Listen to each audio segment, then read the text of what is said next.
السلام علیکم دوستو، کیسے مزاج ہیں آپ کے؟ اس سیریز کی یہ دوسری ویڈیو ہے، امید ہے آپ کو پسند آئے گی۔ پچھلی ویڈیو میں ہم نے آبادی کے لحاظ سے مسلمانوں کے سب سے بڑے ملک یعنی انڈونیشیا کا ذکر کیا تھا۔ اگر آپ نے وہ ویڈیو نہیں دیکھی تو یہاں آئی بٹن پر ملاحظہ کر سکتے ہیں۔ آج ہم مالدیپ کا رخ کرتے ہیں۔ دوستو، مالدیپ جنوبی ایشیا کا ایک جزیرہ نما ملک ہے۔ جزیرہ نما بکھرے ہوئے جزیروں پر مشتمل ہوتا ہے جن کے چاروں طرف پانی کا پھیلاؤ رہتا ہے۔ یہ ملک بحر ہند میں ہندوستان اور سری لنکا کے قریب میں واقع ہے۔ مالے اس کی راجدھانی ہے جو کوچی سے 3 دن کی مسافت یعنی 708 کلومیٹر دور ہے۔ مالدیپ کا کل رقبہ 90,000 مربع کلومیٹر ہے، جس میں زمینی اور سمندری حصہ دونوں شامل ہیں۔ اس کی کل آبادی 5 لاکھ نفوس پر مشتمل ہے، جو کہ سب سنی مسلمان ہیں۔ یہاں کی شرح خواندگی بھی تقریباً 100% ہے۔ مالے دارالحکومت کے ساتھ ساتھ سب سے بڑا شہر بھی ہے۔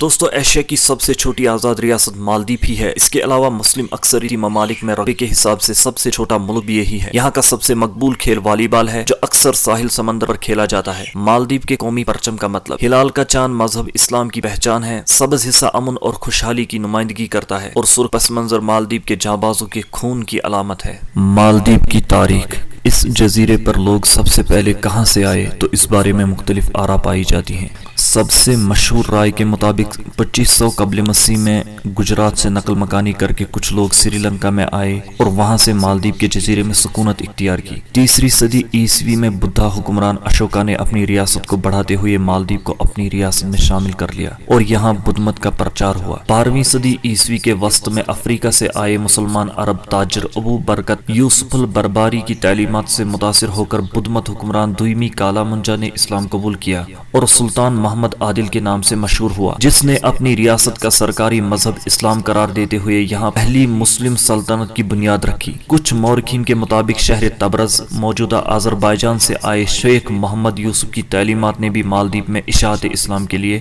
اہم کردار ادا کیا۔ مالدیپ میں شرعی قوانین نافذ ہیں اور اسلام ریاستی مذہب ہے۔ 2008 میں آئین میں ایک ترمیم کے ذریعے مالدیپ میں اسلام کے تشخص کو بہتر بنانے اور اسلام کے نام پر ہونے والی کسی بھی شر پسندی کو روکنے کے لیے صرف اسلام کے حقیقی پیروکاروں یعنی امن پسند لوگوں کو قومیت دینے پر اتفاق کیا گیا۔ 10 سال کی عمر سے شرعی قوانین کی حدود شروع ہو جاتی ہیں۔ منشیات کے خلاف سخت قوانین موجود ہیں اور ان کی سزا 7 سال کے بچے پر بھی لاگو ہوتی ہے۔ ان اقدامات کی وجہ سے مالدیپ میں شرح جرم بہت کم ہے۔ مالدیپی عوام کا اسلامی تعلیمات سے لگاؤ کا اندازہ اس بات سے لگایا جا سکتا ہے کہ وہاں اسلامی کیلنڈر کے مطابق 1 ربیع الاول کو قومی دن اور ہر سال 1 ربیع الثانی، جس روز مالدیپ کے بدھ مت بادشاہ نے سب سے پہلے اسلام قبول کیا، کو قبول اسلام ڈے کے طور پر منایا جاتا ہے۔ مالدیپ میں مساجد کی تعمیر اور تزئین و آرائش پر خاص توجہ دی جاتی ہے، جن میں سب سے بڑی اور پرانی مسجد جمعہ مسجد ہے اور موجودہ خوبصورت تخلیق گرینڈ مسجد جو دارالحکومت مالی میں پائی جاتی ہے، جس کے اوپر نصب سونے کا گنبد دور ہی سے قابل دید ہوتا ہے۔ غیر ملکی تسلط۔ پرتگالی اقتدار۔